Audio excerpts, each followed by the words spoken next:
la primera clase de anatomía de Morfo 2 de este ciclo 2024-1. ¿Ok? Vamos a iniciar hablando acerca de las generalidades anatómicas. ¿Ok? Entonces, lo primero, el concepto principal que nosotros debemos tener en cuenta es qué significa anatomía. ¿Ok? Porque, bueno, es una pregunta muy introductoria que nos pueden hacer en la mayoría de las clases, ¿no? No solo en este curso, sino en muchos otros, ¿no? Nosotros, dependiendo también de la bibliografía, tenemos un concepto u otro. ¿Ok? Uno de los más aceptados es que es la ciencia que se dedica a la estructura y forma del cuerpo humano. ¿Ok? Estudiamos acá tanto cómo está formado y la estructura en sí del cuerpo, pero ¿en qué? En base a lo macroscópico, macro. ¿Por qué? Porque eso también se ve a nivel microscópico justo en la anatomía. Y la palabra anatomía viene justamente del griego, anatomé, ¿ok? Que en palabras simples de ahora significaría cortar a través, lo que actualmente nosotros vamos a conocer como disecar. ¿Ok? Disecar que lo van a hacer también ustedes, si es que, bueno, tienen la oportunidad justamente en el anfiteatro. ¿Ok, chicos? Cuando vean los cadáveres. Ahora, aparte de saber la definición de lo que vendría a ser anatomía, también es importante que nosotros la dividamos. ¿En qué sentido? En que vamos a tener otros conceptos más allá, unos, por así decirlo, tipos de anatomía muy relacionados algunos justamente con nuestras clases. ¿Ok? Uno de ellos vendría a ser la anatomía descriptiva. ¿Ok? Y la anatomía descriptiva justamente eh, va a ser la que describa y muestre la organización de una estructura. ¿Ok? Entonces, eso lo tenemos muy presente nosotros. Recuerden, describe y muestra la organización de una estructura. Eso cuando les pregunten acerca de anatomía descriptiva. La primera de ellas. Entonces, acá, por ejemplo, ¿cómo lo vamos a ver? Anatomía descriptiva. Un ejemplo muy clásico es el esqueleto, ¿no? El sistema, acá lo vamos a dividir por sistemas. Por ejemplo, tenemos el sistema tegumentario, ¿no? De la piel, el sistema esquelético, la osteología, ¿no? El esquelético donde vemos que huesos y cartílagos, por ejemplo, ¿no? Vemos también el sistema articular, el muscular, etcétera. ¿Ok? Y acá es muy importante porque nosotros, en base a estos sistemas, vamos a describir tres que están asociados a estas clases, ¿no? El esquelético, el sistema articular y el sistema muscular. Y estos tres lo que nos van a dar es justamente la locomoción, el propio sistema o aparato locomotor. ¿Okay? Es decir, que en base a esta anatomía descriptiva que nos describe en estos sistemas, vamos a poder juntarlos y hacer sistemas aún más grandes. ¿Okay? Como ejemplo, hay que tener en cuenta que ninguno de estos sistemas va a funcionar de manera aislada. ¿Okay? Hay sistemas como estos que he mencionado, ¿no? Que son en sí separados el uno del otro, son sistemas pasivos. ¿Okay? Pero en conjunto hacen ese supersistema que es el aparato locomotor, la locomoción del cuerpo, que es lo que vemos en esta unidad. ¿Okay? Y si bien nosotros debemos tener en cuenta, ¿no? Que las estructuras directamente encargadas de la locomoción son estas, ¿no? Huesos, articulaciones, músculos, también intervienen indirectamente otros sistemas. ¿Qué ejemplo podemos ver? El sistema nervioso, ¿ok? El sistema, también podríamos hablar del sistema cardiovascular, la parte de los vasos sanguíneos, ¿no? Que llevan la sangre y aportan oxígeno y nutrientes a estas estructuras, ¿no? Y las venas que eliminan los desechos de las mismas. ¿Ok? Entonces todo en sí es un conjunto de sistemas que nos va a proporcionar una unidad más allá. ¿Ok? La siguiente vendría a ser la anatomía topográfica. ¿Ok? Y en la anatomía topográfica nosotros justamente lo vamos a ver que es la exposición de la disposición recíproca que tienen distintas regiones acerca de un cuerpo principal, o sea, la anatomía regional. Acá dividimos en regiones. ¿Cómo lo vamos a ver? Por ejemplo, lo vemos acá a la derecha.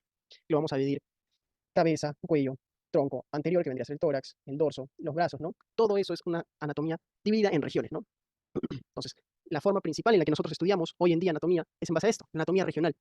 ¿Ok? La anatomía regional, porque es un método bastante útil, ¿ok? Separándolo en vez de por sistemas, que también en sí, sino que lo separamos por porciones, ¿no? Por regiones. Por ejemplo, hoy día veremos la región de hombro y axila.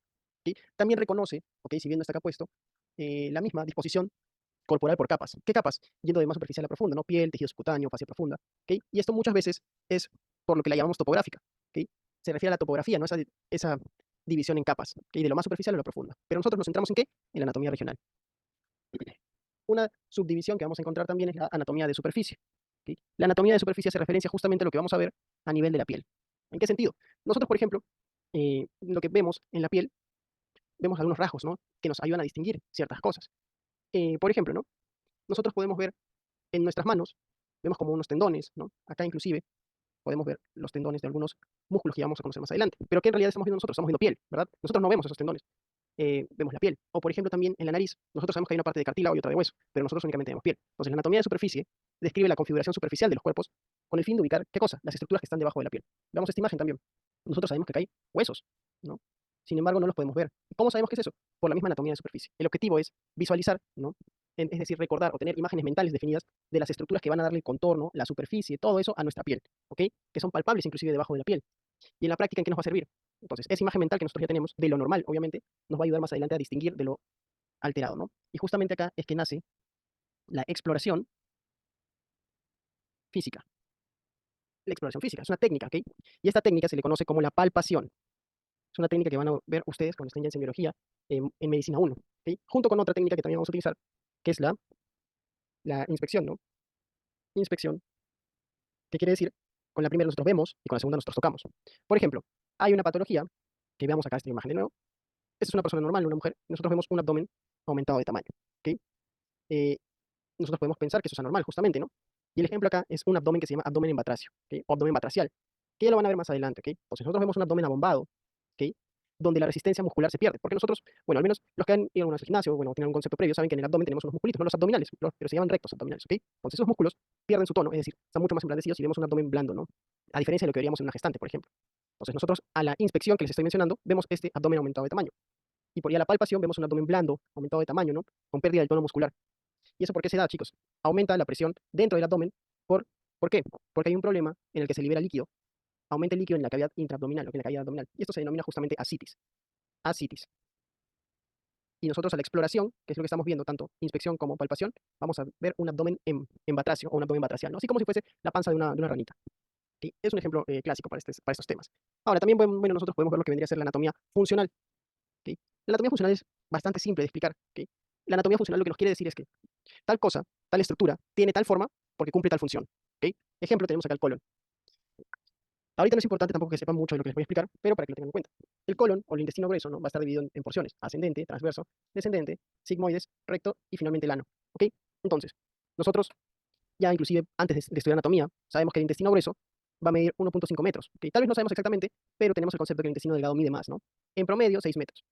Entonces, la anatomía funcional nos quiere decir el intestino delgado mide mucho más porque cumple otra función, la absorción de nutrientes, etcétera, ¿no? Mientras que el intestino grueso mide menos porque principalmente es absorción de líquidos, ¿ok? Entonces, esta anatomía funcional nos dice que para que el intestino delgado y el intestino grueso cumplan una función determinada, deben tener una forma y una longitud, ¿no? Y unas características determinadas.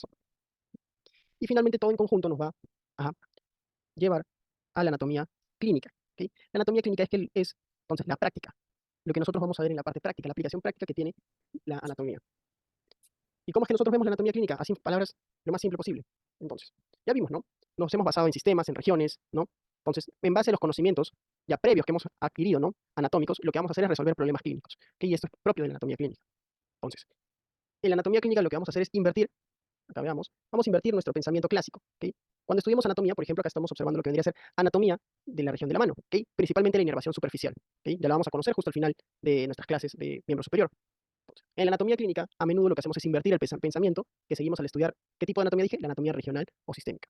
¿Ok? ¿Por qué? En un inicio nosotros lo que hacemos es pensar, la acción de este músculo es tal, ¿no? Entonces tenemos el músculo y pensamos cuál es su acción. ¿Ok? O también podemos pensar cuál es su inervación. Difiere, ¿no? Es en base a la pregunta. Eso es lo normal. Sin embargo, en la anatomía clínica hacemos lo contrario. ¿Ok? ¿Qué es lo que pensamos? La pérdida, ¿ok? ¿Cómo se manifestaría la ausencia de la actividad de este músculo? O sea, si hay una acción que no se puede dar, ¿qué músculo sería el afectado? ¿Ok? O por ejemplo, también vamos a ver, te mando como ejemplo el nervio mediano. Nervio, estamos hablando del nervio mediano, no este de verdecito, que acá es la inervación de la palma de la mano. Entonces, en vez de decir el nervio mediano inerva propiamente tal región de la piel, lo que haríamos es, ¿cuál nervio provocaría el entumecimiento de esta región de la piel? Entonces pensamos en esta región y decimos, ¿cuál es el nervio que provoca que se pierda la sensibilidad de esta zona? O sea, lo que hacemos es el pensamiento a la inversa. ¿Ok? Ya lo vamos a ir practicando poco a poco durante las clases. ¿Ok, chicos? Entonces, acá el ejemplo clásico y el que les pongo en esta clase vendría a ser justamente de el síndrome del túnel del carpo. ¿Ok? Entonces, como ya vamos a ver también en la clase de muñeca, justamente por la muñeca en la cara anterior, va a pasar, o sea, en la parte de la palma, va a pasar un nerviecito, el nervio mediano.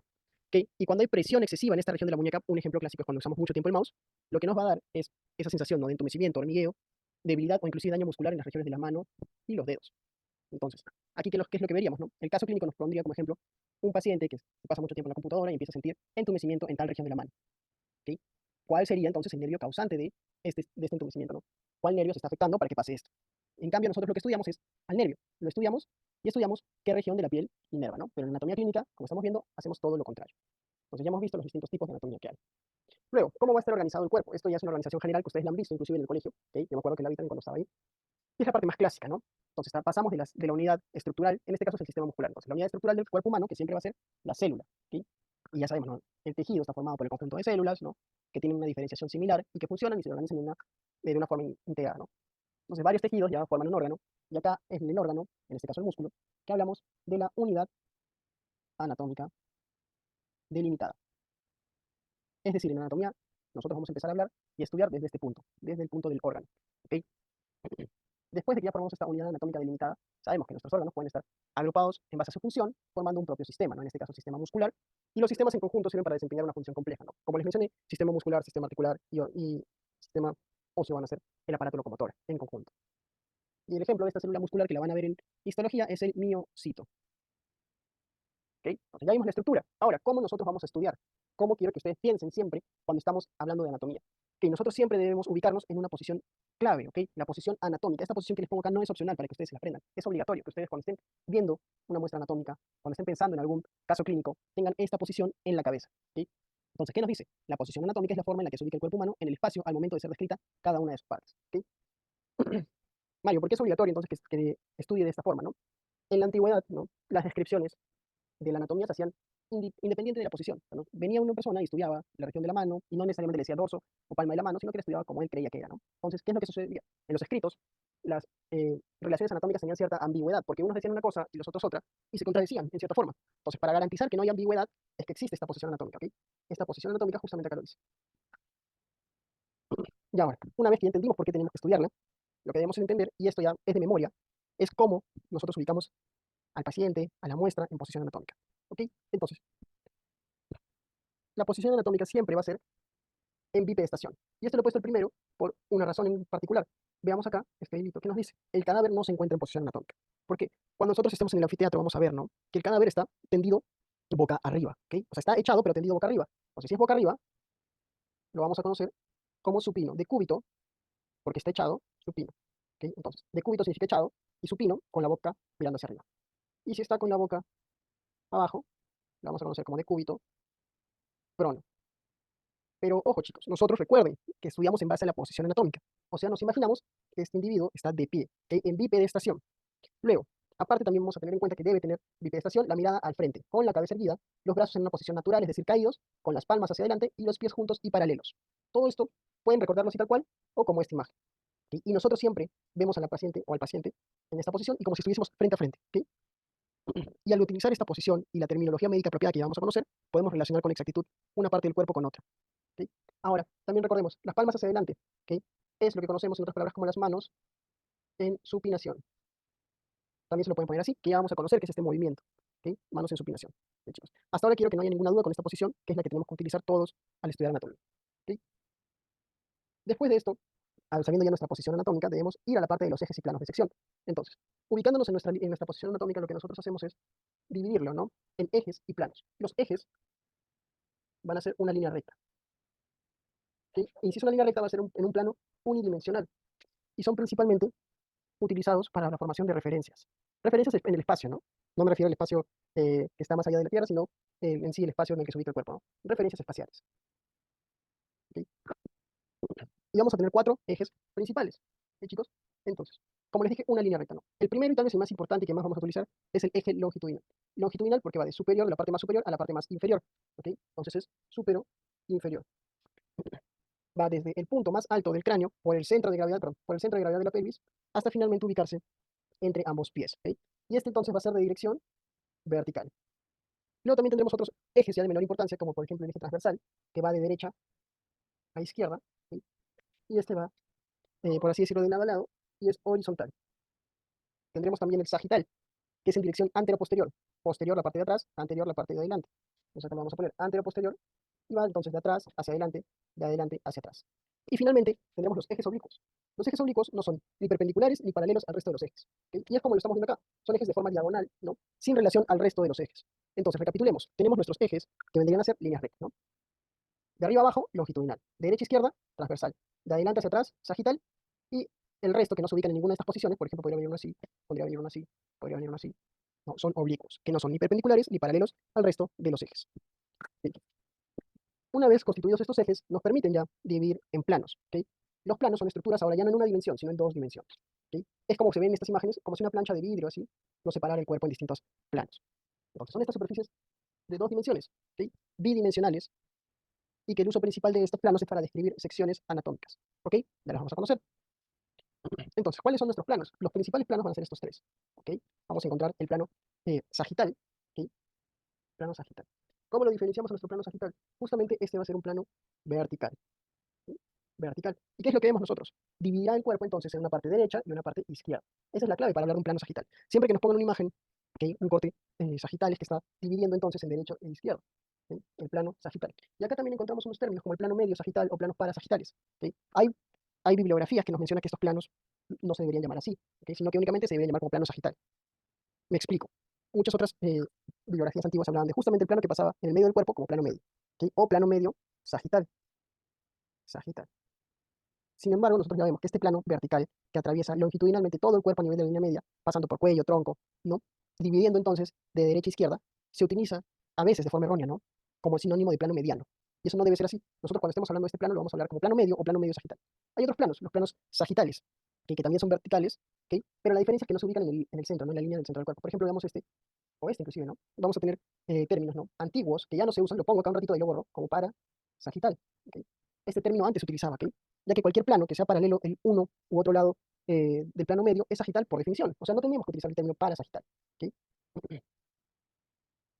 Luego entonces esto lo borro y solo hablamos de planos sagitales. ¿En qué sentido? Van de forma vertical y dividen en una parte derecha y una parte izquierda. Luego también vamos a encontrar los planos coronales, ¿no? El plano coronal, ¿sí? Que, ojo, acá quiero hacer un hincapié en este plano, ¿sí? Este plano coronal también va a ser vertical, y también es vertical, y es que va de lado a lado, ¿no? Vemos cómo va de lado a lado, dividiéndonos entonces el cuerpo en una parte anterior, o sea, por delante, y otra parte posterior por detrás, ¿ok? Así como hice hace un ratito, acá también voy a hacer algo para borrarlo. Chicos, quiero que presten atención en esta parte porque hay algunos que se confunden, y yo también me confundí en ese momento. Cuando dice coronal, no pensemos en que nos va a dividir justamente la porción del cráneo como si fuese una corona, ¿ok? Que eso se confunde mucho. Yo sé que ahorita piensan, no, ¿de qué está hablando? ¿No? Pero es cierto, ¿ok? ¿Por qué se llama plano coronal? Justamente porque atraviesan ya en el punto conocido como la sutura coronal, ¿ok? A nivel de la sutura coronal. Ahí inician y es por eso que se llaman así. Pero lo que quiero que sepan es que un plano coronal siempre nos va a dividir. Va a ir verticalmente y nos va a dividir en una parte anterior o de adelante y una posterior o de atrás. ¿Ok? Y finalmente tendríamos ya a los planos transversales, planos transversos, etcétera, ¿no? Acá difiere porque es un plano horizontal. ¿Ok? Y al ser un plano horizontal lo que va a hacer es dividir al cuerpo en una porción superior y una inferior. ¿Ok? Entonces, si vemos estos planos transversales, lo que hacen es justamente atravesar el cuerpo en un ángulo recto con relación con los otros planos, ¿no? Por ejemplo, un plano coronal lo atraviesa en un ángulo recto, o un plano sagital también lo atraviesa en un ángulo recto. Y dividen entonces al cuerpo en dos porciones, una porción superior y una porción inferior. ¿Ok, chicos? Entonces, justamente hay quienes también hablan de estos planos transversos como planos axiales. ¿Ok? Tal vez algunos de ustedes han tomado una tomografía y recuerdan el término, ¿no?, de tomografía axial computarizada. Se refiere entonces a que la tomografía les está tomando múltiples imágenes en el plano transverso, ¿ok? O también conocido como axial. ¿Ok? Entonces ahí ya tendríamos nuestros tres planos. Y quiero que lo veamos en una de sus aplicaciones más comunes. ¿Ok? La parte, justamente, que la van a ver en Mojo 4, que tiene relación con nuestro cerebro. Entonces, ¿qué es lo que estamos viendo acá? Vemos a nuestro cerebrito, ¿no? Que ya más adelante lo van a poder distinguir. Ahorita no vamos a poder porque no lo han estudiado todavía, pero más adelante, así que chicos, no se preocupen. Pero ¿cómo lo vemos, no? Porción anterior, posterior, superior, inferior, ¿no? Esta vendría a ser la derecha y acá la izquierda. ¿Ok? Entonces borro para explicarles. Tenemos nuestro corte, le hacemos un corte a nivel justamente del plano transversal, o que ya habíamos dicho axial, ¿no?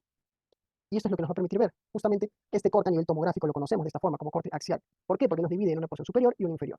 ¿Sí? Luego también tendríamos a los cortes coronales. Y vean este corte coronal. Imaginemos esta imagen como si fuese esta planchita de vidrio que vemos acá. ¿Sí? ¿Y qué es lo que hacía entonces este plano frontal, también llamado o coronal? Y lo que hacía era entonces dividirnos, mencionamos, ¿no?, en una porción anterior y una posterior. Y por último tendríamos ya el corte sagital, que nos dividía en derecha e izquierda. Y acá vemos esta planchita de vidrio como nos muestra justamente lo que vendría a ser, al ser un plano sagital, este plano vertical nos mostraría lo que es un plano medio, ¿ok? La parte media justamente del cerebro. ¿Hasta ahora alguna duda, chicos? Si no, continuamos igual. ¿Ok? Entonces, ya vimos esta formación de los planos y el uso que les dije era para describir secciones. Ya que veamos. ¿Ok? Eso es lo que vamos a ver nosotros en anatomía, ¿no? Entonces, las secciones son, por así decirlo, cortecitos realizados en base a estos planos, ¿no? Entonces, ¿en qué sentido, no? Veamos acá lo que se está presentando. Vamos a encontrar tres tipos de secciones principales, ¿no? Las secciones longitudinales, transversales y oblicuas. La sección o corte longitudinal se refiere a que pasan a lo largo, ¿ok?, o paralelo al eje más largo del cuerpo, ¿no? Cualquiera de sus partes. La sección transversal, por otro lado, son cortes del cuerpo en un ángulo recto, ¿ok? Y las que más se utilizan también en la parte de anatomía, de los ven en sus libritos inclusive, vendrían a ser las secciones oblicuas, que vendrían a ser justamente cortes del cuerpo que no siguen los planos anatómicos que ya hemos mencionado, ¿no? O sea, en relación al eje oblicuo, ese eje que habíamos mencionado. Y si lo tienen así tomado por pinzas, muchas veces, si bien nosotros queremos hacer en la tomografía, como les mencioné, cortes transversales, el error humano siempre está presente, nunca va a ser un ángulo recto totalmente de 90 grados. ¿Ok? Entonces podríamos pensar que todos esos planos que estamos haciendo, ¿no?, esas imágenes radiográficas y secciones anatómicas, al no estar situadas con una precisión del 100% en los planos ya sea sagital, frontal o transverso, a menudo son ligeramente oblicuas. ¿Ok, chicos? Y ahora, ya vimos los planos, ya vimos la posición anatómica, ¿ok? Entonces ya nos podemos ubicar, ya podemos hablar acerca de los planos, ¿no? Y ahora lo que queremos hacer es hablar de la terminología de situación y dirección. ¿Ok? Esto es una de las partes más importantes y que más la van a utilizar ustedes, chicos, así que necesito también que presten atención acá. ¿Por qué? Porque estos términos de situación y dirección reemplazan las palabras comunes que nosotros podemos utilizar para referirnos a ciertos puntos, a ciertas ubicaciones, etcétera, ¿no? Y las tomamos ya por términos mucho más, por así decirlo, más allá de anatómicos, funcionales también, ¿no? Entonces, veamos acá, tenemos a nuestra personita, ¿en qué posición? En posición anatómica, ¿no? Como ya hemos mencionado. Y vamos a distinguir los distintos planos que podemos formar, perdón, los distintos términos que podemos encontrar en esta personita. De situación y dirección. O sea, dónde está situada tal cosa y hacia qué dirección va. Entonces, iniciemos con uno de los más sencillos, por así decirlo. Los términos medial y lateral. ¿Ok? Entonces, ¿cómo nosotros vamos a hacer esto? Acá quiero que tracemos esta línea. Que tracemos esta línea, ustedes también lo pueden hacer en su... Y lo imaginamos acá de nuevo. ¿Ok? Esa línea vendría a ser justamente un corte, no el plano medio del cuerpo. ¿Ok? La parte más central que pasa por todo el cuerpo, de arriba a abajo. ¿Ok? Entonces, ¿en base a qué eje sería? Al eje longitudinal. ¿Ok? Eje longitudinal. Pero ya sabemos que es la porción del centro. Entonces, cuando nosotros hablamos de medial y de lateral, es sencillo, chicos. ¿Ok? Hagamos unas flechitas. Medial, perdón, quiero que sea recta, y lateral. ¿Qué estamos viendo? Medial, ¿hacia dónde? Hacia el centro, ¿no? Lateral, se aleja del centro. Es decir, entonces, que medial, el término medial, se va a emplear entonces, ahora vamos a poner, de verdad sí que estaba acá, medial es un término de dirección. ¿Y qué nos quiere decir? Que está indicando que una estructura va a estar más próxima, ¿a dónde? Al centro o al plano medio del cuerpo. Por ejemplo, veamos acá nuestra personita. Tenemos nuestro plano medio y pensemos, ¿no? Tenemos acá la clavícula, la vamos a dividir en tres, ¿no? Una porción, dos, tres. Esta porción está más cerca al centro y esta porción más alejada. Por eso es que esta porción se llama medial y esta porción lateral. Pero ojo, y por eso utilicé la clavícula. Lateral es todo lo contrario, que se aleja del centro. Y veamos un dibujito de lo que vendría a ser nuestra clavícula para tener esta relación. ¿Ok? Entonces, de nuevo, no, pero mejor lo hacemos acá con sentido de esta línea. Entonces, tenemos tres porciones. Una que vendría a ser la porción medial, otra que es la porción lateral, y en el centro tenemos la porción media. ¿Ok? Mario, media, medial, me confundo. ¿Ok? Media o media o medio, depende, media o, da igual de eso, nos habla en sí de un término de situación, más allá que de dirección. ¿Ok? ¿En qué sentido, chicos? Para que no se pierdan acá. Cuando hablamos de medial, era en dirección hacia el centro del cuerpo, es decir, tal porción, esta, está más cerca al centro del cuerpo. Sin embargo, cuando hablamos de media o medio, ¿ok? Este tercio medio, porque la dividimos en un tercio medial, ¿no? Un tercio lateral y un tercio medio, ¿no? Entonces, en la clavícula, cuando hablamos del tercio medio, es una terminología de situación. ¿Qué quiere decir esto? Es decir, que está en el medio, pero ¿de quién? Propio de la clavícula, ¿ok? En el medio de la clavícula. Un término de situación, entonces. Y otro ejemplo que podemos hacer acá, para que no nos confundamos más con estos términos, vendría a ser dibujando nuestra manito, ¿ok? Tenemos acá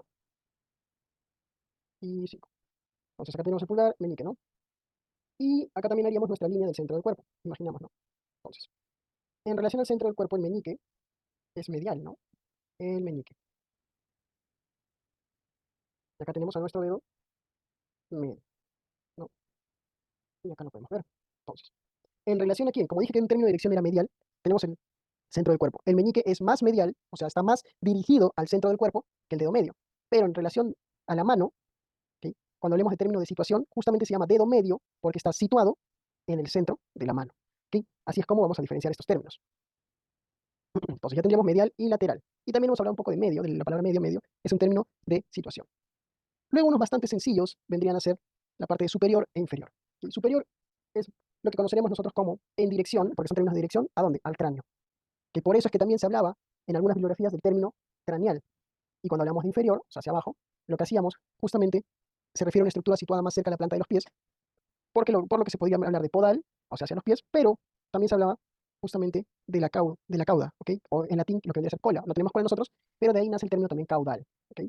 Caudal, o sea, hacia la cola, hacia la parte más abajo.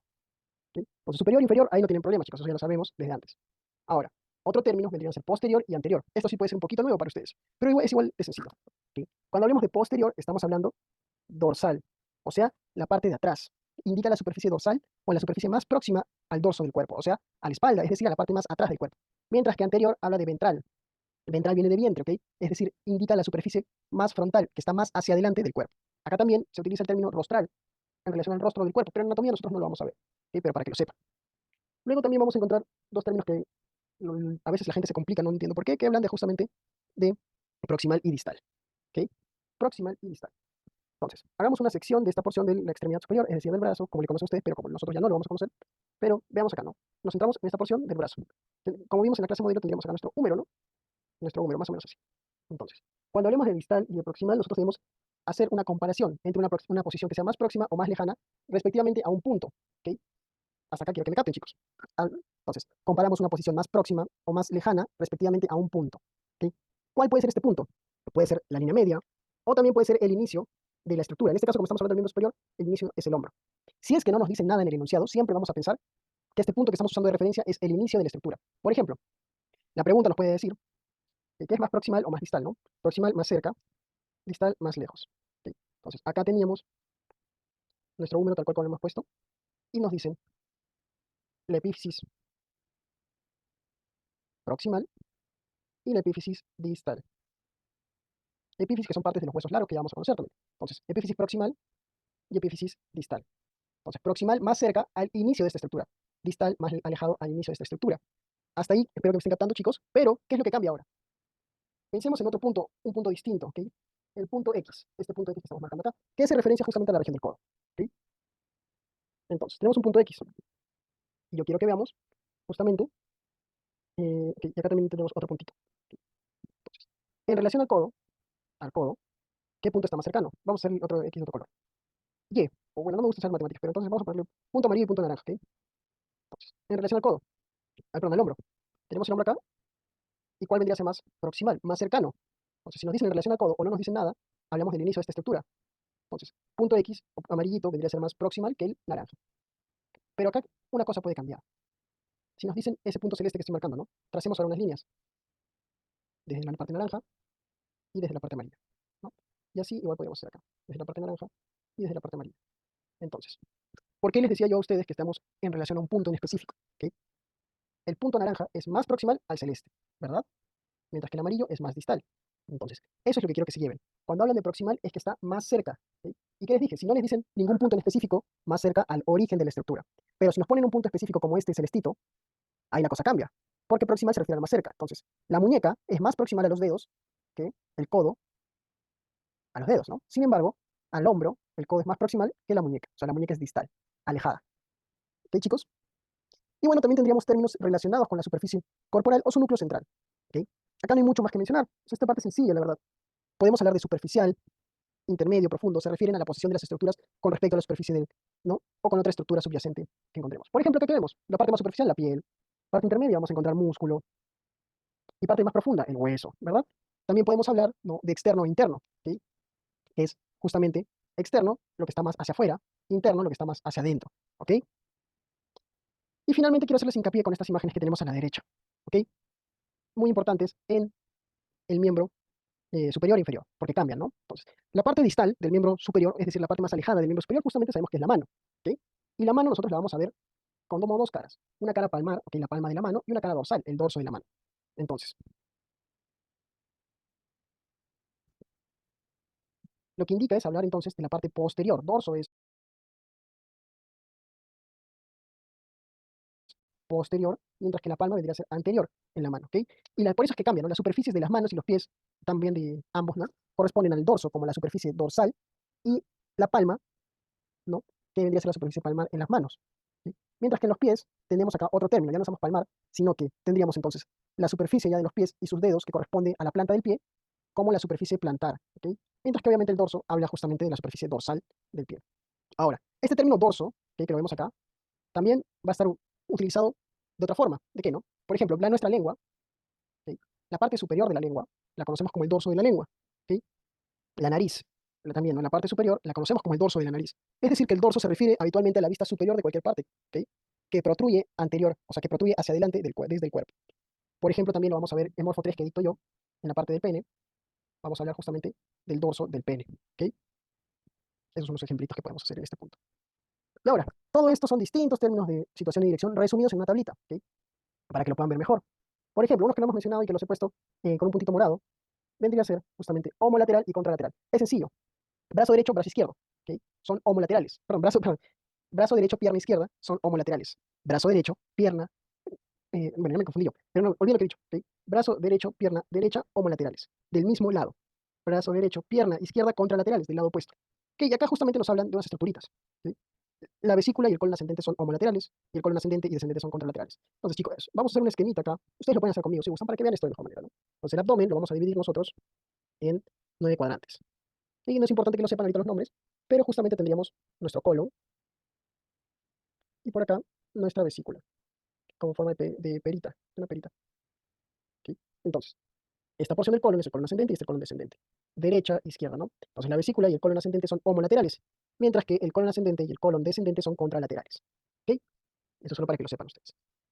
Ya tendríamos el resto de los términos que hemos mencionado. Ustedes pueden relacionarlos también con estos ejemplitos.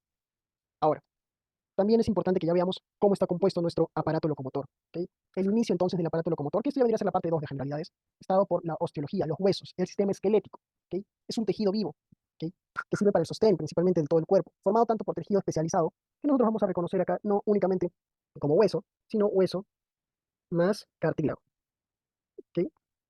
Entonces, independientemente de todo esto, vamos a ver que el tamaño de los huesos puede ir desde milímetros, como los huesecillos del oído, hasta más de 50 centímetros, como lo hace el fémur, ¿no? El fémur. Y en el cuerpo humano adulto vamos a encontrar 206 huesos constantes. Entonces, ¿cómo es que nosotros vamos a dividir nuestro sistema esquelético? Acá no lo tengo, no, no. Ya, entonces, el sistema esquelético nosotros lo vamos a dividir en dos, y esto también lo vimos en la clase modelo en un pequeño espacio, ¿no? El sistema axial y apendicular. ¿Ok? Entonces, el sistema axial hace referencia a todo lo que está en el centro del cuerpo. Acá lo vemos con un marroncito, ¿no? Todo lo del centro del cuerpo. Es decir, lo que vendría a ser justamente el cráneo, la columna, ¿no? Vamos a ver cráneo, columna. También vamos a ver acá, justamente, ¿de quiénes? De las costillas, ¿no? Costillas. Mientras que el esqueleto apendicular hace referencia a los miembros superiores, miembro superior y miembro inferior. Ahora, acá hay divisiones en ambos, ¿no? En el cráneo vamos a poder dividirlo en huesos pares, huesos impares, ¿no? El neurocráneo, el viscerocráneo. La columna vamos a poder dividirlas en los distintos tipos de vértebras, ¿no? Cervicales, torácicas, lumbares, sacro, coxis, que no viene al caso ahora. Y las costillas también, ¿no? Costillas flotantes, costillas constantes, todo esto que lo vemos en morfo 3. ¿Sí? Pero nosotros nos centramos en morfo 2 en la parte del esqueleto apendicular.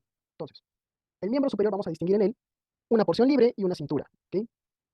La cintura escapular, o también llamada pectoral, y su porción libre. En el miembro inferior es más de lo mismo. Tenemos la cintura pélvica, o pelviana, también llamada, y su porción libre. ¿Sí? Y veamos lo más a detalle acá. Entonces, tenemos entonces nuestro miembro superior. Ya que hagamos un... Uy, no, eso no lo quería. Acá. Encerremos a todo nuestro miembro superior. Entonces, el miembro superior va a estar compuesto de su cintura escapular y el restante que vendría a ser la porción libre. Ya vamos a conocer cada una de estas partes. Y el miembro inferior más de lo mismo. ¿Sí? Su cintura pélvica y su porción libre. Ahora, ¿cuál es la función de estas dos cinturas? Que si recordemos, tenemos el esqueleto axial y apendicular. Entonces, la cintura lo que va a hacer es, como vemos acá, une, ¿no? Unen directamente, acá también vemos como unen directamente el esqueleto axial con el apendicular. Es decir, unen el centro del cuerpo con las extremidades. ¿Ok? ¿Y cuáles van a ser las funciones de todos estos huesos? Que van a depender justamente del tipo de hueso, de la ubicación, etcétera, ¿no? Pero como funciones generales vamos a tener primero la de soporte, soportan todo el peso corporal también, ¿no? La de protección, como ejemplo clásico, las costillas que protegen al corazón, el cráneo que protege al cerebro, ¿no? La base mecánica para el movimiento, ¿no? Justamente para qué? Para la acción de palanca que vamos a hacer para vamos a conocer más adelante justamente para la creación de estos movimientos y a otras funciones más fisiológicas, ¿no? Como vendría a ser el almacenamiento de calcio, almacén de calcio, y también ya el aporte de células sanguíneas, justamente por la médula ósea. Y la imagen de la derecha nos hace referencia a las porciones del hueso, que ya la vamos a ver ustedes en histología, ya con Cristina lo van a ver más a detalle, ¿no? Pero bueno, en general lo que vemos nosotros es que por la parte externa tenemos justamente este tejido óseo compacto, este tejido óseo duro. La parte interna tenemos nuestro tejido óseo esponjoso. Y en la parte central, ¿no? De acuerdo a la ubicación, vamos a poder ver también la porción de la médula ósea, los capilares, donde encontramos justamente la producción de estas células sanguíneas. ¿Ok? Y acá tendríamos el esqueleto axial y el esqueleto apendicular. ¿Ok? La distinta división que vamos a encontrar en ellas, ¿no? Entonces, el esqueleto axial lo podemos dividir, como ya vimos, así, ¿no? En cabeza, en columna, cabeza y tórax. ¿Ok? Acá están los distintos huesos que vamos a encontrar. ¿Ok, chicos? Entonces, el esqueleto axial va a estar compuesto entonces de 80 huesos, mientras que el apendicular de 126 huesos. ¿Ok? Entonces, 4 correspondientes a la cintura escapular, ¿no? Porque tenemos dos clavículas y dos escápulas, 2 correspondientes a la cintura pélvica porque tenemos dos huesos coxales, y 60 en la extremidad superior y 60 en la extremidad inferior. ¿Ok? Dos húmeros, dos radios, dos cúbitos, dos fémur, dos rótulas, dos tibias. ¿Ok? 8 huesos del carpo en cada mano, por 2 porque son dos manos, 16. 5 metacarpos en cada mano, por 2 porque son dos manos, 10. Y tendríamos falange, 14 en cada mano, por 2, 28. Y se repite de este lado, ¿no? Bueno, peroné también tenemos dos, ¿ok? Y vamos a encontrar ya del mismo lado, ¿no? Ahora, en la parte del esqueleto axial no nos importa mucho. Quedémonos con la parte de la columna, que tenemos 26 vértebras, ¿no? 7 cervicales, 12 torácicas, 5 lumbares, ¿ok? Y podríamos juntarlas del sacro y coxis, una a una, porque ya se fusionan finalmente, ¿no? Pero ya más adelante van a aprender que son vértebras separadas, ¿ok? ¿Y cómo nosotros clasificamos a los huesos? Que eso sí nos importa más en Morfo 2. Los vamos a clasificar de la siguiente manera, ¿ok? Tenemos la clasificación en base a al tipo de huesos, en base a su estructura, ¿no? Por ejemplo, tenemos primero los huesos largos, ¿sí? En los huesos largos tenemos la longitud que predomina tanto sobre el ancho como sobre el espesor. ¿Ok? Entonces, son más largos que anchos y que espesos, ¿no? Y ojo, estos huesos también no son rectos, sino que están ligeramente curvados, ¿ok? Se encuentran principalmente, ¿en dónde? En miembros, tanto superiores como miembros inferiores, los vamos a ubicar, ¿ok? Y el ejemplo más clásico vendría a ser justamente el fémur, el hueso más largo, el fémur, el fémur, el hueso más largo que vamos a encontrar nosotros en el cuerpo humano, ¿ok? También tenemos otros que ustedes van a poder ir más adelante, ¿no? Como la tibia, el peroné, el húmero, etcétera, ¿no? Y veamos acá nuestro huesito largo. En este caso, ¿cuál vendría a ser? El hueso del brazo, que estamos viendo acá, que es el húmero. En los huesos largos nosotros vamos a poder distinguir también porciones, ¿ok, chicos? ¿Qué porciones vamos a ubicar nosotros? Vamos a encontrar tres principales, ojo, tres principales, pero que hay más, ¿ok? Entonces, ya les había mencionado a ustedes acerca de que en los huesos largos encontramos lo que vendrían a ser justamente las epífisis proximal y epífisis distal. ¿Qué es una de estas epífisis? Veamos, acá las tenemos. Las epífisis justamente van a ser los puntos donde se articulan, mientras que el cuerpo de todo este hueso largo lo vamos a conocer como la diáfisis. ¿Ok? Esas son características de todos los huesos largos. ¿Ok? Y entre la diáfisis y la epífisis vamos a encontrar en este punto la metáfisis. ¿Ok? La metáfisis. Pero ojo acá, la metáfisis ubicada entre la diáfisis y la epífisis se determina como que esto vendría a ser justamente el cartílago de crecimiento, ¿ok? Del hueso. El cartílago de crecimiento, pero ojo, esto va a desaparecer en la adultez. O sea, nosotros las muestras que vamos a ver no va a haber metáfisis porque ya no hay cartílago de crecimiento. ¿Ok? ¿Y qué tipo de hueso predomina? En la diáfisis, el cuerpo, diáfisis también conocida como cuerpo, ¿ok? Del hueso largo, predomina, como es la parte más dura, predomina el tejido óseo compacto, mientras que en las epífisis predomina el tejido óseo esponjoso. ¿Ok?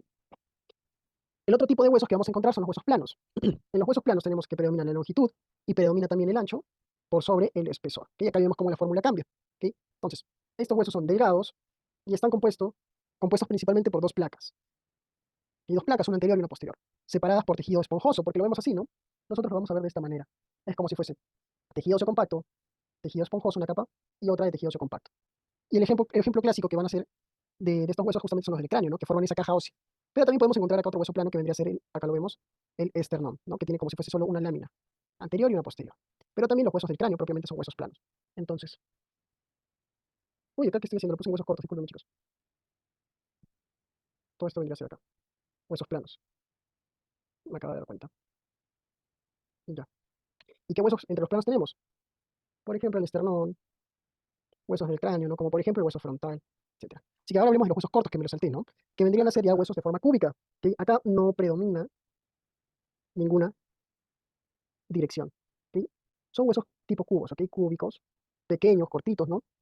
Y que están constituidos por tejido óseo esponjoso, exceptuando ya lo que debería ser la superficie de estos, que son huesos ya tejido óseo compacto, ¿no? Por ejemplo, tenemos uno de los clásicos que vendrían a ser como huesos cortos, caemos, ¿no? Huesos del carpo en la mano o huesos del tarso en el pie, que ya los vamos a conocer. ¿Ok? Tenemos también huesos irregulares, ¿no? Irregulares, ¿qué quiere decir? Son tan distintas sus formas que no podemos catalogarlas dentro de un solo grupo. Por eso su nombre lo explica tal cual toda su definición. ¿Ok? Formas y composiciones, o sea, de tejido óseo compacto y esponjoso, muy variables. ¿Ok? Uno de los huesos irregulares clásicos vendrían a ser, el más clásico inclusive ya, el hueso etmoides en la parte interna del cráneo, pero también tenemos a las vértebras. ¿Ok? Porque miren las vértebras, ¿no? Todas estas vértebras tienen como que protuberancias, ¿no? La apófisis espinosa, hacia atrás, hacia los lados las apófisis transversales, tienen un cuerpo. Entonces son porciones muy raras que no corresponden a una estructura tan simple como las anteriores mencionadas. Y por último tendríamos ya a los huesos sesamoideos, que los huesos sesamoideos van a estar dentro de tendones. ¿Ok? Y llamados sesamoideos por la forma de semilla de sésamo que tienen, ¿ok? Y otra característica es que son de numerología, o sea, variable. Es decir, hay personas que tienen más, hay personas que tienen menos de estos huesecitos. Entonces, ¿qué hablo de estos huesos? Son huesos que están dentro de tendones, al interior de los tendones. El ejemplo más clásico y el único que es constante en todas las personas es la rótula. Por ejemplo, ustedes échense ahorita y agarren su rodilla, van a ver que la rótula, ¿no? Este huesito, pueden inclusive moverlo, ¿no? De derecha a izquierda. Y es porque este está anclado al tendón rotuliano, ¿ok? El tendón. Acá lo vemos, este huesecito que es la rótula. Pero también encontramos otros huesos sesamoideos, como los vamos a ver en la región de la mano, en la región de los pies. ¿Cuál es su función de los huesos sesamoideos entonces? Protegen el desgaste excesivo, ¿no? De esas articulaciones, los sesamoideos. Y me olvidé cuáles son los tipos de los huesos. Cuando esté en mi clase, ¿cómo lo voy a describir? Entonces, este es un, por así decirlo, un manual chiquito, ¿no? De cuáles son los pasos a seguir. Primero, identificamos el hueso. Ejemplo, fémur. Identificamos el tipo, es un hueso largo. ¿Sí? Forma. La forma depende, ¿no? Hay algunos huesos que tienen, ya cuando los estudian les van a decir hueso con forma de tal, hueso con forma de tal, ¿no? Por ejemplo, hueso con forma de cubo, uy, perdón, con forma de cubo, con forma de trapecio, etcétera, ¿no? La posición, ¿dónde está posicionado? En el miembro superior, ¿no? Y vamos a ver elementos descriptivos, que ya los vamos a conocer en la parte siguiente, las inserciones musculares y finalmente las articulaciones. Y estos elementos descriptivos son los que vamos a ver a continuación, los accidentes o detalles óseos. ¿Ok? Los accidentes o detalles óseos son, por ejemplo, nosotros vamos a ver un huesito y ninguno de los huesos es tal cual como lo ponen los dibujos animados, ¿no? Sino que tienen irregularidades, ¿ok? Formadas así de forma intencional, ¿ok? Son detalles óseos que aparecen. ¿Por qué aparecen? Porque son lugares donde se van a insertar tendones, ligamentos, fascias, o donde pasan arterias, donde se articulan con huesos, ¿no? Donde penetra alguna arteria, etcétera. ¿Ok? Y ojo, chicos, acá en este cuadrito no están todos, porque los vamos a ir conociendo poco a poco mientras vamos dando todas las clases, ¿ok? Así, conceptos generales. Por ejemplo, acá vemos en un hueso largo, ¿qué les dije? El centro, el cuerpo, lo hablábamos como la diáfisis, cuando estábamos en un hueso largo. La masa principal del hueso va a ser justamente el cuerpo, ¿ok? En las vértebras también vemos que son las que el cuerpo es quien soporta el peso entre los discos intervertebrales, ¿ok? También tenemos ya otras porciones como el capítulo en este caso del húmero es una pequeña cabeza articular redondeada. Tendremos los cóndilos, ¿ok? Un área también redondeada articular, semejante a qué, a un nudillo, que ya se lo ponen. Con frecuencia estos cóndilos siempre son estructuras pares, ¿no? Perdón. Acá tenemos también las crestas, como vemos acá en esta imagen del hueso coxal, vemos la cresta ilíaca, que es un reborde óseo. ¿Ok? Esto no es importante que lo apunten, chicos, sino es para que tengan conceptos, ¿ok? Que ya más adelante vamos a ver. El epicóndilo, que es justamente una eminencia superior a los lados de los cóndilos. La carilla, cara, fosita, un área plana, lisa, donde un hueso se articula con otro. Foramen, que es un agujero donde pasan algunas estructuras, ¿no? En este caso vemos el foramen obturatriz, por donde pasa nervio, vena y arteria obturatriz, ¿no? Vemos la fosa, que también es una depresión, un hueco, área deprimida en un hueso, ¿no? Acá estaríamos viendo la fosa infraespinosa. Vemos un surco, que está delimitado, ¿no? O línea también llamado, por donde va a pasar esta depresión alargada, una estructura, ¿no? En este caso es el surco radial, que es por donde pasará el nervio radial. Tenemos la cabeza, tenemos el cuello, ¿no? La cabeza que es el extremo articular grande de estos huesos largos, el cuello que es la porción donde se empieza a estrechar el hueso, justamente proximal a la cabeza. Tenemos también una espina como la espina de la escápula, ¿no? Se le llama así porque es un proceso semejante a una espina. Tenemos los tubérculos, que son ya pequeñas eminencias elevadas, y una tuberosidad, que son áreas rugosas elevadas. ¿Ok? Tenemos también muchos más, chicos, que ahorita no es importante que lo sepan. Lo que quiero que se queden de esta diapositiva es que los huesos son especiales, ¿ok? Tienen porciones cada uno diferente del otro que lo hacen especial al hueso y que son válidos para estudiar. Por ejemplo, la fosa infraespinosa, el lugar donde se inserta un músculo, ¿no? El músculo infraespinoso. Y ahora, la artrología, la parte ya de las articulaciones. ¿Ok? Tenemos distintas partes que constituyen ya el esqueleto y se van a vincular entre sí mediante distintos tejidos, ¿no? Las conexiones interóseas van a ser las articulaciones. ¿Ok? Y para nosotros tener una articulación requerimos solamente dos huesos. Es lo mínimo. ¿Ok? La parte más simple, o sea, la articulación simple, es aquella que solo intervienen dos huesos. Vamos a tener también articulaciones complejas, ¿no? Los complejos articulares, que los vamos a ver más adelante. Entonces, ya partimos desde este punto. Entonces, la articulación es la encargada de unir dos o más huesos. ¿Sí? ¿Y cómo los vamos a clasificar? Esto es importantísimo, chicos, esto viene en los exámenes. Las podemos clasificar en base a su movimiento, ¿no? O en base a su estructura. Por ejemplo, las articulaciones fibrosas, esto es en base a la estructura, ¿no? Tenemos las articulaciones fibrosas, las cartilaginosas y las sinoviales. Entonces, lo que nosotros vamos a ver principalmente en morfólogos van a ser estas, las sinoviales. Pero nosotros podemos identificar que entre las fibrosas, estas son las que tienen cero movilidad. ¿Sí?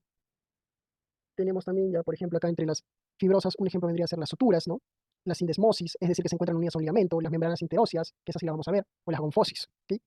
Tendremos también las cartilaginosas, que acá la clave es que estas tienen un pequeño, un ligero movimiento, pueden realizar, poco movimiento hacen.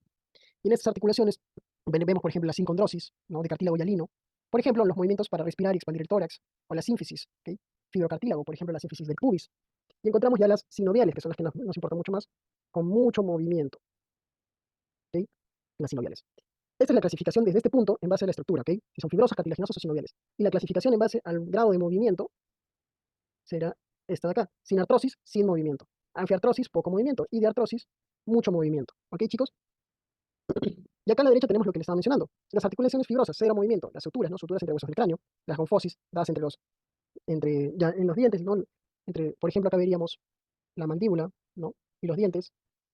Vamos a encontrar también ya las sindesmosis, como encontramos la membrana interósea. Esta que sí la vamos a ver más adelante. Y tendríamos articulaciones también cartilaginosas, ¿no? Como vimos, un ejemplo de ellas vendría a ser la circondrosis para los movimientos de respiración y la sínfisis, que acá no la vemos, pero es la sínfisis del pubis, que se tiene un ligero movimiento dado justamente para el parto. Y ahora sí, la que nos importan, estas de acá, las articulaciones de tipo sinovial. ¿Okay? Las articulaciones de tipo sinovial van a ser justamente las articulaciones que forman parte ya de nuestro aparato locomotor. ¿Okay? Son, como dice acá, son articulaciones de locomoción, típicas en casi todas las articulaciones de los miembros, y lo que sí van a ser las más habituales, y las que permiten movimientos libres entre huesos. ¿Okay? Entonces, en el examen, ¿qué es lo principal que nos van a preguntar? Las articulaciones de tipo sinovial. Y si son de sinovial, en grado de movimiento, recordemos, diartrosis. ¿Ok? Entonces, tipo sinovial, subtipo, podríamos decir diartrosis, y también vamos a hablar de que cada una de estas articulaciones sinoviales tiene otro subtipo. ¿Ok? Entonces, primero, veamos la estructura general de una articulación sinovial, independientemente de cuál sea. Lo que vamos a ver nosotros en una articulación de tipo sinovial, justamente van a ser cartílagos. ¿Ok? Tenemos el cartílago articular, ¿ok? Que este cartílago articular es el que reviste la superficie del hueso. Tenemos acá nuestro hueso y para que se evite el desgaste, siempre tiene esta superficie de cartílago articular. ¿Ok? Luego, luego vamos a tener lo que vendría a ser ya la cápsula articular. Es una cápsula ya que está uniendo las dos porciones, ¿ok? De nuestra articulación también, ¿no? Y que dentro de ella tenemos entonces la cavidad articular. Y es en la cavidad articular el espacio entre estas dos superficies articulares donde se va a encontrar el líquido sinovial. ¿Y quién lo forma? La membrana sinovial. ¿Ok? Esta membrana interna dentro entonces de la cápsula articular es la que forma nuestro líquido sinovial, que es la que tapiza, esta tapiza la cavidad articular y forma el líquido sinovial. Y ahora, veamos nuestros 6 tipos de articulaciones sinoviales. Que tenemos 6 tipos de articulaciones sinoviales. Y nosotros los vamos a dividir en base al grado de movimiento también. ¿Ok, chicos? En base al grado de movimiento. Entonces, como les dije, son 6. Y veámoslas así también, una por una. Vamos, por ejemplo, primero con la plana. ¿Ok? La articulación de tipo plana, ¿ok? Son articulaciones que permiten movimientos únicamente de deslizamiento. Veamos acá justamente, a nivel de la clavícula. ¿Ok? La articulación plana entre el acromión y la clavícula, ¿no? Lo que nos permite, vemos esta superficie articular, únicamente son movimientos de deslizamiento o de rozamiento. ¿Ok? Como las superficies opuestas de ambos huesos van a ser casi planas, ¿no? Los movimientos van a estar delimitados por las cápsulas articulares firmes. Casi siempre estas son de pequeño tamaño, ojo, ¿ok? Y el ejemplo clásico que se ve es esta articulación, la acromio clavicular, entre la clavícula y el acromión de la escápula. ¿Ok, chicos? También vamos a encontrar a los gínglimos. Vamos a poner el numerito para que no tengamos acá, ¿no? Primer tipo, plana. Segundo tipo, gínglimo, o también llamado tróclea. Gínglimo es un término que ya no utilizamos, ¿ya? En el examen les pueden poner, pero siempre lo vamos a ver como tróclea. ¿Ok? Estas articulaciones lo que permiten es, ya, los movimientos en un eje, ¿ok? Porque nos van a permitir justamente los movimientos tanto de flexión como de extensión. Y acá el ejemplo clásico vendría a ser la articulación del codo. ¿Y cómo sabemos que es tróclea o gínglimo, no? Estos movimientos, perdón, producidos en qué plano, en el plano sagital, ¿no? Alrededor de un único eje que cursa transversalmente. ¿Ok? Entonces vemos que los movimientos van a permitir que suba, que baje, que sube, que baje, que sube, que baje, como una tróclea, ¿no? Acá lo vemos mejor. Y eso traducido al cuerpo humano son movimientos de flexión y extensión. ¿Ok? Donde tenemos, por ejemplo, nuestra articulación del codo. El tercer tipo vendría a ser la articulación de tipo silla de montar. ¿Ok? La articulación de silla de montar ya nos permite movimientos en dos ejes. ¿Ok? ¿Por qué? Imaginemos justamente que este es nuestro caballito y acá nuestra silla de montar. Entonces, ven cómo está posicionada, ¿no? Nuestra silla, acá tal cual. Nuestro caballito, nuestra silla de montar. Entonces, las articulaciones de silla de montar van a permitir movimientos en dos ejes, es decir, son biaxiales, porque las superficies articulares justamente producen movimientos en torno a dos ejes. ¿Ok? Acá vemos un eje y acá vemos otro eje. ¿Ok? Biaxiales, por ende, ¿no? Permiten, es decir, movimientos en dos planos, en el plano sagital, que ya lo conocimos, y el plano frontal.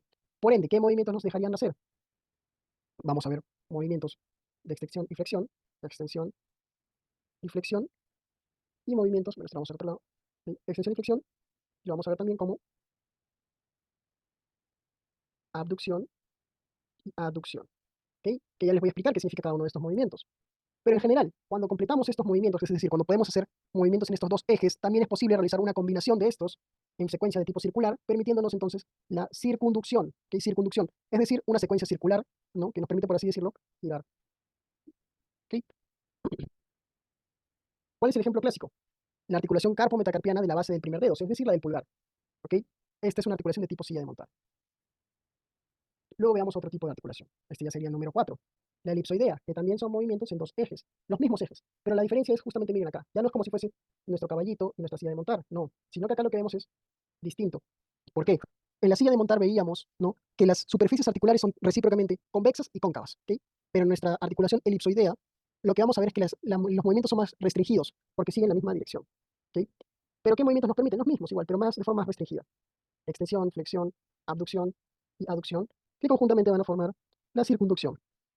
¿Ok? Un ejemplo clásico también de estas articulaciones. Ojo, pregunta de examen, ¿cuál permite más movimiento? ¿Silla de montar o elipsoidea? Silla de montar permite más movimiento. ¿Ok, chicos? Y el ejemplo clásico en estas vendría a ser justamente otra articulación en la región de la mano, la metacarpofalángica. ¿Ok? Metacarpofalángica. Y ahora pasemos con la articulación que más cantidad de movimientos nos va a permitir. Las articulaciones 5 esferoideas. ¿Ok? Las esferoideas, ahora sí, ya no vemos dos ejes, sino que vemos tres ejes. ¿Ok? Son multiaxiales, por eso, ¿ok? Movimientos en múltiples ejes. Por ejemplo, vamos a ver que nos permiten flexión, extensión, abducción, aducción. Y también acá le añadiríamos la rotación medial y la rotación lateral. También, ojo, pueden hacer la circunducción, eso no nos olvidemos, pero acá lo que le estamos añadiendo es que también pueden hacer rotación medial y rotación lateral. ¿Qué ejemplos tenemos? Acá tenemos a dos, la articulación coxal y la articulación también del hombro, ¿ok?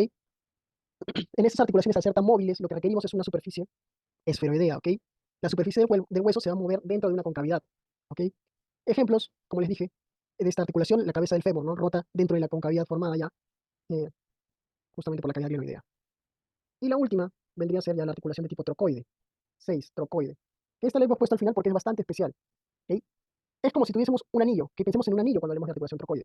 Estas son de un único eje, un eje, y permiten la rotación, pero acá no hablamos de rotación lateral y medial, ¿no? Sino que hablamos de una rotación en torno a un eje central. Por eso les he dicho, pensemos que este es un dedo y este un anillo, ¿ok? ¿Qué es lo que estamos viendo? En estas articulaciones vemos un proceso óseo, ¿ok? Redondeado, que se introduce, ¿no? En este encaje, permitiendo ya que gire como si fuese un anillo. ¿Ok? ¿Cuál es el ejemplo clásico que vemos acá?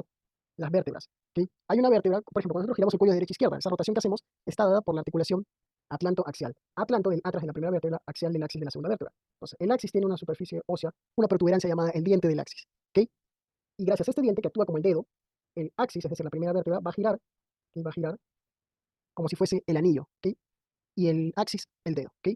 Lo que nos permite entonces la rotación de la cabeza, ¿ok, chicos? Y hasta ahí ya tendríamos todas nuestras articulaciones. Ahora, ¿de qué nos sirve conocer todas las articulaciones? Sencillo, para hablar de los distintos tipos de movimientos articulares que existen, ¿ok? Los movimientos son múltiples, ¿ok? Vamos a encontrar, y ojo, no los vamos a mencionar todos acá. ¿Por qué? No tendría caso que les mencione ahora todos los movimientos, porque yo sé que se van a olvidar. Yo también me he olvidado. Los vamos a ver poco a poco, ¿ok? Pero hay movimientos claros y muy bien utilizados, ¿no? Que el día a día. Los vamos a ver como, por ejemplo, acá en esta imagen de la izquierda vemos la flexión y extensión, pero ¿de qué? Del miembro superior en conjunto, ¿no? Flexionamos y extendemos, ¿ok? Pero cuando hablamos únicamente del antebrazo, no la flexión del codo, no vemos sino con flexión y extensión. ¿Y qué era la flexión y extensión? Entonces, nosotros lo que queremos hacer en este punto es hablar de ángulos, ¿ok? A mí tampoco me gusta, pero veamos acá. Tendremos entonces, plano, hombro, mano, ¿no? Y la articulación, en este caso la articulación del codo. Entonces, ¿cómo es el ángulo que estamos formando? Cuando flexionamos el codo, vemos justamente que el ángulo es más corto que cuando, por ejemplo, extendemos el codo, ¿no? Que el ángulo es mucho más grande. ¿Qué es lo que quiere decir entonces? Flexión disminuye el ángulo que se forma entre, obviamente, la porción más proximal y la articulación, disminuye el ángulo y acerca también esta estructura, es decir, la mano, la acerca hacia dónde? Hacia la porción más proximal. Mientras que la extensión es todo lo contrario, aleja la mano y también aumenta este ángulo, ¿ok? De forma similar lo vemos acá, ¿sí? Entonces, la flexión que le estamos haciendo de verde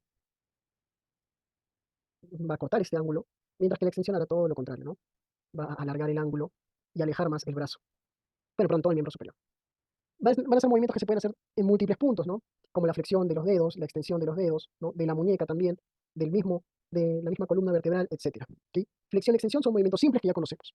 ¿Ok? Otro movimiento que les expliqué en la clase modelo son los movimientos de abducción y aducción. Este sí lo pongo acá porque es importante que lo sepamos desde un inicio para no confundirnos, porque lo utilizamos mucho en Morfo 2. Y acá está el ejemplo clásico. Veamos esta imagen de acá. Vamos a encontrar dos términos: abducción, AB, y aducción, AD. ¿Ok? Aducción y abducción. AB de abrir y AD de adentro. ¿Ok? Entonces, cuando nos hablen a nosotros de abducción, AB, lo que estamos haciendo es, de nuevo, ¿no? Nuestra línea imaginaria en el centro del cuerpo, la abducción, se referirá entonces en alejar del centro del cuerpo. Otra palabra vendría a ser aumentar el ángulo, ¿no? En este caso, separa esta estructura, todo el miembro superior, lo separa del plano sagital medio, la abducción. Mientras que la aducción hacia adentro, ¿no? Lo que hace es acercar al miembro superior hacia este plano sagital medio. ¿Ok, chicos? Ahora, tenemos otros movimientos mucho más especializados. Por ejemplo, tendremos en la región del antebrazo movimientos de supinación y de pronación, que chicos, ahorita no se los explico porque en la clase de antebrazo lo vemos como un apartado en solitario, estos movimientos, porque son muy importantes en dónde, en antebrazo, ¿ok? La supinación y la pronación del antebrazo. También vamos a ver, por ejemplo, lo que vendrían a ser movimientos más especializados de otras estructuras, como la elevación y descenso, ¿no? De los hombros, ¿no? Elevamos los hombros, descendemos los hombros, ¿ok? Son movimientos simples, pero que vamos a utilizar. También en relación a la articulación de la mandíbula, tenemos la protrusión de la mandíbula, es decir, llevarla hacia adelante, y la retrusión o retropulsión, llevarla hacia atrás. Lo mismo que vemos acá en las escápulas, es decir, los omóplatos. Llevando el hombro hacia adelante, protracción. Llevándolo hacia atrás, retracción. Y así hay múltiples movimientos que, como les digo, ¿no? Ahorita no los vamos a ver, sino que los vamos a ver clase a clase para poder identificarlos. ¿Ok, chicos? Y terminamos esta parte de generalidades hablando de la miología, de los músculos. ¿Ok? Entonces, ¿cuál va a ser la clasificación de todos estos músculos? Y esto va muy aparte de lo que vendría a ser anatomía, ¿no? ¿Por qué? Los músculos son formaciones anatómicas que tienen la propiedad importantísima, ¿ok? De contraerse. Cuando tienen un influjo de excitación, o sea, hay algo que permita que estos músculos se sobrecarguen de energía, por así decirlo, como lo van a ver ya en la placa motora en fisiología, estos músculos se contraen, es decir, disminuyen su longitud. Esto es importantísimo porque esta es la base del movimiento, que la base del movimiento es esta contracción. Entonces, en base a esto se van a distinguir tres tipos de músculo, ¿ok? Tres tipos de músculo. Y los podemos dividir en dos. Sé que son tres tipos, pero los dividimos en voluntarios e involuntarios. Entonces, el voluntario es el que nos importa, porque es el que vamos a ver nosotros. Entonces, vamos a encontrar músculo voluntario que es estriado. O sea, en el microscopio vamos a ver estrías. Y tenemos también músculo involuntario estriado y involuntario liso. Cada uno de estos los vamos a conocer también microscópicamente con otras estructuras, ¿no? Por ejemplo, el estriado voluntario lo conocen también como rojo voluntario, el estriado involuntario como rojo involuntario y el liso involuntario como blanco involuntario. ¿Ok? Entonces, cada uno de estos, todavía, ojo, no hemos hablado de cómo se llaman. Vamos a hacer conocerlos como músculo, eh, músculo estriado esquelético, músculo estriado cardíaco y únicamente músculo liso. ¿Ok? Esto es importante que lo sepan. ¿Cuál nos importa a nosotros en Morfo 2? Este de acá, el músculo estriado esquelético. ¿Ok? Entonces, si normalmente están controlados por voluntad, músculo voluntario.